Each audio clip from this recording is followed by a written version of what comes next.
Les amis, j'espère que vous allez bien. C'est parti pour une nouvelle semaine de trading, nouvelle vidéo, préparation de la semaine. On voit ensemble quelques devises, quelques opportunités pour bien commencer la semaine. C'est ce qu'on fait toutes les semaines. Et je vous ai fait du coup une petite sélection de devises Euro CHF, Euro CAD, ODNZD, USD CHF, USD CAD, l'indice du dollar qui a très bien avec ces dollars. Et on finira avec XAUSD, l'indicateur qui sort cette semaine. Ok, donc quelques devises intéressantes pour cette semaine. Bien sûr, si vous avez la moindre question, n'hésitez pas à mettre en commentaire sous cette vidéo. Et si vous voulez envoyer de la force, n'hésitez pas à liker, vous abonner et vous pouvez même rejoindre mon groupe Telegram qui est en description. Donc on commence tout de suite avec Euro CHF. Donc là, Euro CHF, je suis en H4. Donc chaque bougie correspond à 4 heures de temps. Et on voit un truc intéressant en 4 heures de temps, c'est que on a potentiellement une reprise haussière, une structure haussière sur un contexte H4. D'accord, donc on voit bien les plus hauts et les plus bas de plus en plus haut. Ok, et ça nous laisse du coup des zones intéressantes pour acheter l'euro CHF. Donc là, ça, on l'a vu en live avec le groupe Premium. On voit très bien qu'on a respecté les plus bas à ce niveau-là. On voit très bien qu'on a cassé à chaque fois les plus hauts. Donc ici, ça nous fait une très très belle zone d'achat. D'accord. Donc toute cette zone ici, elle sera à surveiller pour acheter l'euro CHF. Je me suis mis d'ailleurs une alerte à ce niveau-là sur les 0,97 200 qui correspond simplement, si je mets sur du H1, on le verra un peu mieux, à ce plus haut ici, vous voyez, comme ceci. Donc à surveiller pour cette semaine. Donc là, l'euro CHF, si on maintient en fait ces structures haussières, si on maintient en fait le fait d'avoir des plus hauts et des plus bas de plus en plus haut, il peut venir du coup chercher à nouveau le plus bas pour repartir à la hausse. D'accord, donc là, super intéressant pour cette semaine, l'euro CHF. En plus, il avait bien chuté ces derniers temps, donc il y a beaucoup de pips à venir chercher. Ok. On passe tout de suite à Euro CAD. Donc là, l'Euro CAD, c'est un peu la même chose. On a beaucoup baissé sur l'Euro CAD. On est venu chercher une zone daily, weekly acheteuse sur un contexte très général.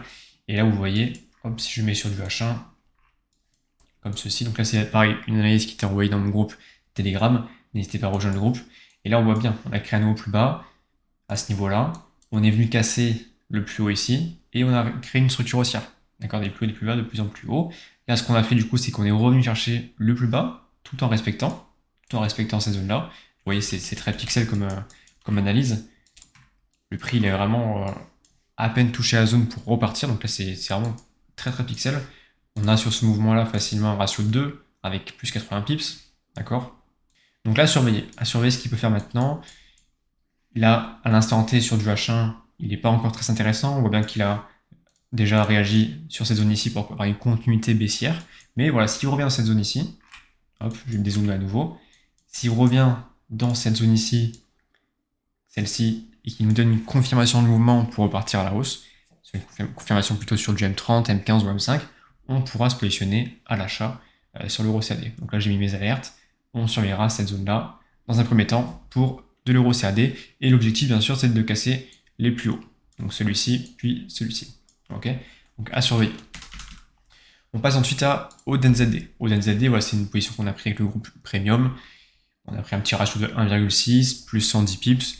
Ça, c'est cool. Okay, donc là, pareil, sur un contexte général, H4, on a eu la réaction de l'ODNZD par rapport à son plus haut, qui est celui-ci.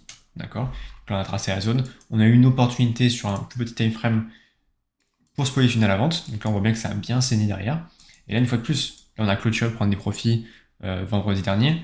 Mais là, une fois de plus, si on maintient en fait cette structure baissière, donc là, on voit bien qu'on a cassé ce plus bas ici.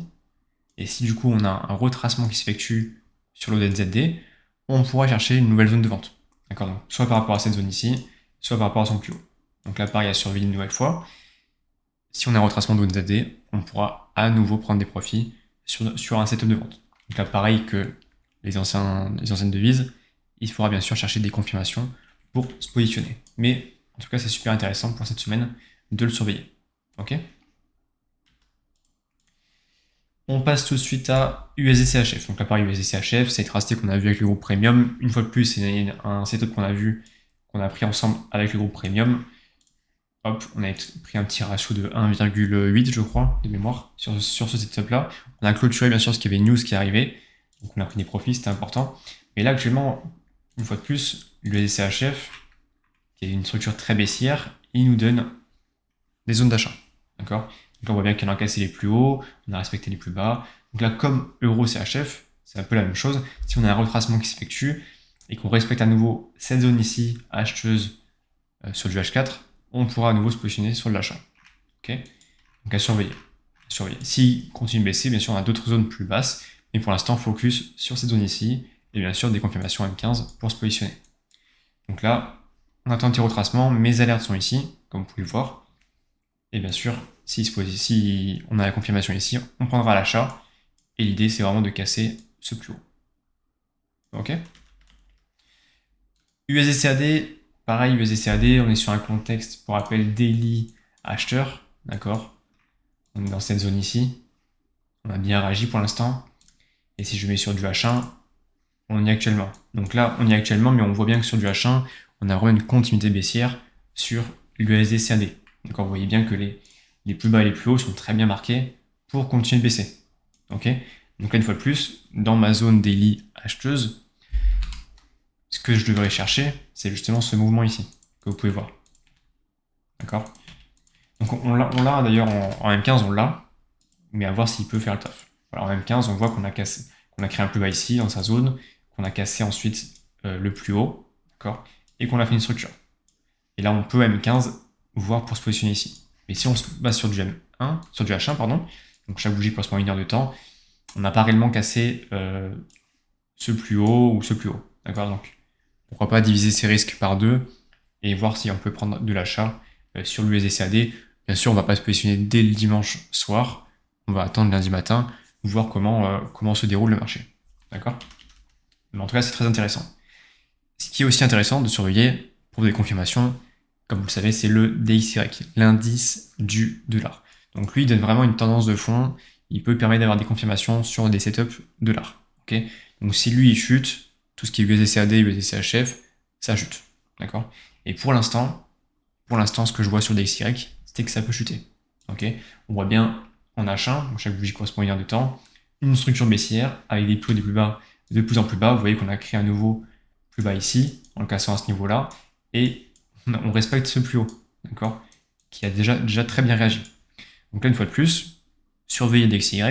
S'il continue de chuter, USD-CAD, USD-CHF, ça monte. S'il peut nous créer une opportunité à la hausse, pourquoi pas casser ce plus haut, ou au pire, chuter pour respecter un plus bas à ce niveau-là, et repartir à la hausse, là, on pourra acheter l'USD-CHF, acheter l'USD-CAD. Mais bien sûr, il faut juste que ça soit pour une confirmation, d'accord? Et même si on a la très bonne confirmation, on peut vendre du style l'euro-USD, GP-USD, AUD-USD, et ainsi de suite. Donc aussi, voilà, si vous voulez des confirmations supplémentaires, vous avez les indices qui peuvent être très intéressants, d'accord? Donc, à surveiller. Et on finit par l'XAUSD. Alors, on finira pas par analyser l'XAUD, c'est juste pour vous montrer l'indicateur qui est enfin sorti, enfin prêt à être utilisé. Donc, ça fait 2 ans que je travaille dessus. Ça fait 2 ans qu'on backteste énormément de possibilités. Et là, on est arrivé au bout. On a trouvé la solution qui permet d'avoir le maximum de profit. D'accord? Donc là, j'ai posté également quelques résultats dans le groupe public. Lien du groupe Telegram dans la description. Et là, vous voyez les setups. Donc si je reviens un peu en arrière, alors effectivement, c'est un indicateur qui est très long terme. C'est vraiment une vision long terme. Le but, c'est qu'on puisse faire tourner l'indicateur sur énormément d'années, sur plusieurs années. Donc super intéressant. Donc étant donné que c'est un truc long terme, il n'y a pas 100% de taux de réussite. Ça n'existe pas. Ok. Donc ça, on va voir ensemble. Vous voyez, le but, c'est vraiment de prendre les rebonds sur le marché. Donc là, typiquement, on le voit très bien. Hein. On le voit très bien. Là, voilà, on a un label de buy qui nous donne directement 120 pips sans drawdown. On a du sell qui nous donne 120 pips sans drawdown. Là, il y a un petit achat qui donne 0. Donc voilà, c'est ce que je vous dis, ça peut arriver. C'est pas du 100% de réussite. Mais vous verrez, sur le long terme, ça marche énormément. Voilà, on a un petit sell. On a 3 petits sells qui donnent beaucoup d'opportunités. Vous voyez là, le sell, du coup, qui fait un petit drawdown de 40 pips pour derrière en prendre 320. Même plus, je pense. Voilà, même plus. C'est vraiment incroyable. Vous voyez, si je mets comme ça, petit drawdown de 40 pips pour prendre 420 pips. Les deux ici, 0 drawdown pour prendre 440 pips. Ceux-là, 0 drawdown pour prendre 250 pips. Enfin, vous voyez, c'est un peu le potentiel de l'indicateur. C'est vraiment très très puissant. Donc, ce que je vais faire pour l'instant, c'est de donner accès à 2 ou 3 personnes sur une durée de 1 mois. D'accord? Ils pourront l'utiliser comme ils veulent. Ils pourront s'amuser dans tous les sens. Et au bout d'un mois, du coup, j'ai récupéré les avis des membres. D'accord? Et après, dans la foulée, on le sort. Et vous suivez en tout cas le groupe Telegram, ça va arriver très très vite. Et il y aura beaucoup de contenu là-dessus. Donc voilà, il y a beaucoup de choses à faire. Hein. Bon, vous voyez le petit label de buy ici, 0 drawdown, plus de 120 pips. Voilà, ces deux-là, ils ont juste fait 25 pips et 15 pips, donc peut-être pas suffisant, mais il y a quand même un potentiel. On voit quand même qu'il y a un joli rebond. Et là, celui-ci, très pixel également. Hein. Vous voyez à ce niveau-là, il fait un petit drawdown de 35 pips pour prendre derrière 150 pips. Donc voilà, il y a beaucoup de choses à faire. Et voilà, les infos arriveront au fur et à mesure dans le groupe public Telegram. Donc rejoignez-nous, soyez prêts pour cette semaine également en trading. Voilà, c'était la petite vidéo préparation de la semaine. Faites ça aussi de l'autre côté, préparez votre semaine. Profitez que les marchés ne bougent pas, profitez que vous soyez tranquille pour backtester un peu vos stratégies, mettre à jour votre journal de trading, c'est important. Donc voilà, très bon dimanche à tous, très belle ouverture des marchés et bon trading à tous, bonne semaine.